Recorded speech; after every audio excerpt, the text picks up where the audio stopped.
Ասում են հայերը դժվար են միավորվում,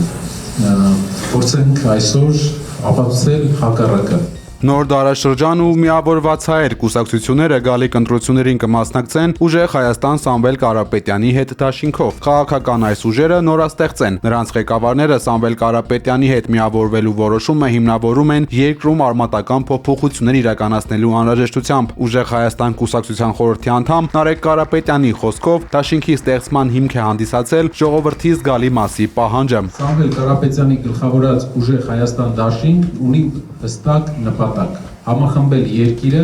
հստակ այլընտրանքի շուրջ։ Նրանք միացել են ուժեղ Հայաստան Սամվել Կարապետյանի հետ դաշինքին, որովհետև հավատում են եւ վստահ են, որ միայն Սամվել Կարապետյանը կարող է հաղթել Նիկոլ Փաշինյանին եւ իրականացնել այն բոլոր փոփոխությունները, որոնք ժողովուրդը ցանկանում է եւ որոնց արժանի է։ Նրանք հասկանում են, որ առանձին կարող են շատ բան անել, բայց միասին կարող ենք անել ամեն ինչ անհրաժեշտ է Հայաստանը ուժեղ դարձնելու համար։ Դաշինքի միավորված հայեր կուսակցության նախագահ Նայիրի Սարգսյանը եւս շեշտել է, որ միավորվել են ժողովրդի հորդորով։ Երկար ժամանակ արդեն մեր բազմաթիվ հայրենակիցներից ստանում ենք հորդորներ, առաջարկներ ուժերի միավորման։ Ականջալուր ենք եղել այդ առաջարկին, ականջալուր ենք եղել այդ հորդորին, ուժերը համադրելու, միավորելու, որպեսզի ունենանք եւ ուժեղ, եւ արժանապատիվ, եւ անվտանգ, եւ բարեկեցիկ Հայաստան։ Քաղաքական ուժերը վստահեցնում են, որ միայն լայն համախմբման դեպքում է հնարավոր հասնել այն փոփոխություններին, որոնց սպասում է հասարակությունը։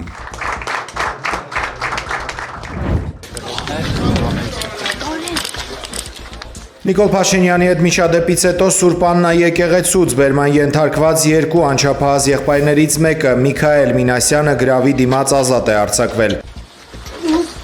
Դպրոցական տղային մեղադրանք են առաջադրել եւ նրա նկատմամբ խափանման միջոց է ընտրվել երկրից բացակայելու արգելքը։ Միքայելի եղբորը Դավիթին կալանավորելու միջնորդություն է ներկայացրել քննիչը։ Ինչու են ուզում ազատազրկել հենց Դավիթին։ Մեր գործընկերների հարցին ի պատասխան փաստաբանն ասել է, որ դեռ հայտնի չէ իրեն պատճառը։ Միքայելն ու Դավիթը զույգ եղբայրներ են, սովորում են նույն դասարանում, ամեն կիրակի մասնակցում են Սուրբ Պատարագի։ Հայաստանի ու Ռուսաստանի ղեկավարները կհանդիպեն ապրիլի 1-ին, վաղը Նիկոլ Փաշինյանը մեկնում է Դաշնություն, այս մասին հայտնել է մեր կառավարությունը։ Ըստ պաշտոնական աղբյուրի Նիկոլ Փաշինյանի այցը աշխատանքային է, նախատեսված են բանակցություններ Վլադիմիր Պուտինի հետ։ Անօդաչու թռչող սարքը հարձակվել է Ռուսաստանի Բելգորոդի մարզի կառավարության շենքի վրա։ Հարձակման հետևանքով տուժել է 3 մարդ, այլ մանրամասներ դեռևս հայտնի չեն։ Հզոր պայթյուն եւ մասշտաբային հրդեհ է բռնկվել Ռուսաստանի Նիժնեկամսկ քաղաքում գտնվող Նիժնեկամսկ նեֆտեխիմ խոշոր ձեռնարկությունում։ Կրակը տարածվել է ավելի քան 2000 քառակուսի մետր մակերեսով։ Բռնկմանը շնորհվել է բարդության առավելագույն աստիճան։ Միջադեպի հետևանքով տուժածների թիվն արդեն հասել է 50-ի, կամ 1 զոհ։ Հարակից բնակելի շենքերի պատուհանները փշրվել են։ Նախնական տվյալով պայթյունը տեղի է ունեցել տեխնոլոգիական խափանման հետևանքով։ Իրանի դեսպան Խալիլ Շիրղոլամին Armenpress-ի հետ զրույցում Հայաստանի եւ Իրանի միջև սահմանը բնորոշել է որպես խաղաղության սահման, ընդգծելով դրա կենսական նշանակությունը Մերձավոր Արևելքում տեղի ունեցող վերջին զարգացումների համատեքստում։ Դիվանագետը անձամբ այցելել է սահմանային անցակետ եւ իրանական կողմի պատասխանատուների հետ քննարկել թե ընթացիկ իրավիճակը, թե ցամաքային սահմանին առնչվող մարտահրավերները, վստահեցնելով, որ հայկական կողմի բարձրաձայնած մտահոգությունները լուծելի են եւ լուրջ խնդիրներ չկան։ Անդրադառնալով սահմանին տիրող իրավիճակին, դեսպանը նշել է, որ որևէ արտարոց դեպք կամ կուտակում չի գրանցվել, իսկ բեռնատարների հոսքի որոշակի նվազումը պայմանավորված է բացառապես իրանական Նովրուզի տոնակատարություններով։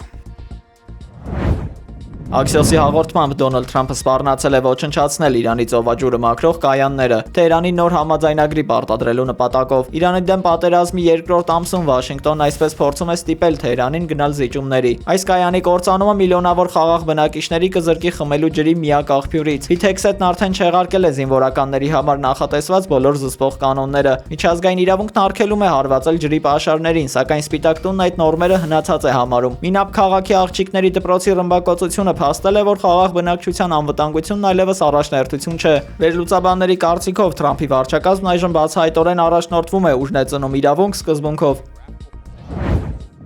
Իրանի արտգործնախարար Աբբաս Արաղչին թուրք գործընկեր Հական Ֆիդանի հետ հեռախոսով խոսելիս հերքել է Թուրքիայի ուղղությամբ հրթիռ արձակելու մասին տեղեկությունը։ Երեկ Թուրքիայի պաշտպանության նախարարությունը հայտնել է ենթադրաբար Իրանից արձակված եւ Թուրքիայի օդային տարածք մտած բալիստիկ զինամթերքի մասին։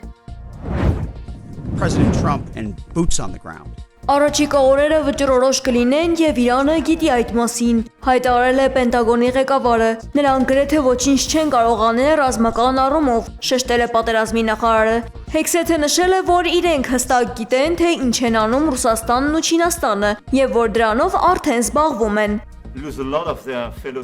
Ֆրանսիան հրաժարվել է օդային տարածք տրամադրել Իսրայել ռազմական պաշարներ տեղափոխող ամերիկյան ինքնաթիռների համար։ Թրամփն ասել է, որ կհիշի սա։ Ավելի վաղ նա արդեն ֆիքսել էր Մակրոնին Հորմուզի նեղուցը բացելու համար նավեր ուղարկելուց հրաժարվելու համար։ Իրանն արդեն բազմաթիվ կարմիր գծեր է հատել, հայտնել է Էմիրության արտգործնախարարությունը։ Մեր ինքնիշխանությանն ուղղված սպառնալիքը եւ մեր ենթակառուցվածքների վրա հարձակումներն են այդ կարմիր գծերը, շեշտել է գերատեսչության պաշտոնական ներկայացուցիչը։ Դոնալդ Թրամփի սպանությունը Իրանը երկու անգամ փորձել է կազմակերպել, հայտարարել է Իսրայելի վարչապետ Բենյամին Նեթանյահուն։ Թեհրանը պատասխանատու է Աֆղանստանում հազարավոր մարդկանց մահվան համար, պնդել է նա։ Իրանը մեղադրվում է նաև ԱՄՆ դիվանագիտական ներկայացուցչություններ թիրախավորելու համար։ Լիբանանի հարավում Հեզբոլահի մարտիկների հետ բախման հետևանքով առնվազն 4 իսրայելցի զինվոր է զոհվել, ևս 2-ը վիրավորվել է։ Իսրայելի տարածքի հրթիռակոծության ընթացքում Բենի Բրակ քաղաքում տեսախցիկը ֆիքսել է իրանական հրթիռի ուղիղ հարվածի պահը։ Թել Ավիվի կենտրոնում օտարերկրյա դեսպանատների հարևանությամբ ընկել են հրթիռների բեկորներ։ Իրավիճակի սրմանը զուգահեռ Իրանի արտգործնախարարությունը հերքել է ԱՄՆ-ի հետ ուղիղ բանակցություններ վարելու մասին տեղեկությունները։ Գերատեսչությունը հայտարարել է, որ Թեհրանը միայն ստացել է բանակցություններ սկսելու առաջարկներ միջնորդների, այդ թվում Պակիստանի միջոցով։ Իրանի խորհրդանն արդեն հաստատել է օրինագիծ, որով վճար է սահմանել Հորմուզի նեղուցով անցնող նավերի համար։ Բոլոր նավերը պետք է նավարկեն Հորմուզի նեղուցով բացառապես Իրանի իշխանությունների թույլտվությամբ, հայտարարել է Իրանի արտգործնախարար Աբբաս Արաղչին։ Ավելի վաղ Wall Street-ի պատմամբ նախագահ Թրամփն իր օգնականներին հայտնել էր Իրանի դեմ ռազմական արշավը դադարեցնելու պատրաստակամության մասին, նույնիսկ եթե Հորմուզի նեղուցը մեծ մասամբ փակ մնա։ Եվրոպական երկրները բավարար չափով չեն աջակցում ԱՄՆ-ին Իրանի դեմ պայքարում։ ԱՄՆ պետքարտուղար Մարկո Ռուբիոն այսպես է հայտնել իր դժգոհությունը ՆԱՏՕ-ի դաշնակիցների պասիվության ֆոնին։ Ռուբիոն նույնիսկ նախազգուշացրել է, որ եթե Վաշինգտոնը որոշի դուրս բերել զորքերը Եվրոպայից, դա կնշանակի ՆԱՏՕ-ի վերջը։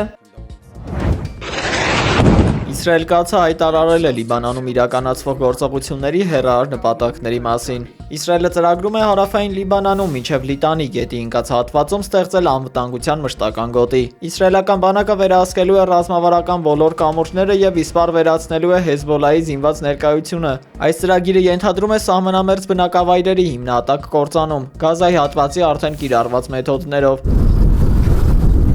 Ավելի քան 600,000 տեղահանված լիբանանցիների վերադարձը տուն արգելվել է մինչև Իսրայելի հյուսիսի անվտանգության լիարժեք ապահովումը։ Այսպիսով Թել Ավիվը փորձում է ամայացնել հարևան պետության ինքնիշխան տարածքը սեփական բնակչության անվտանգության երաշխիքների դիմաց։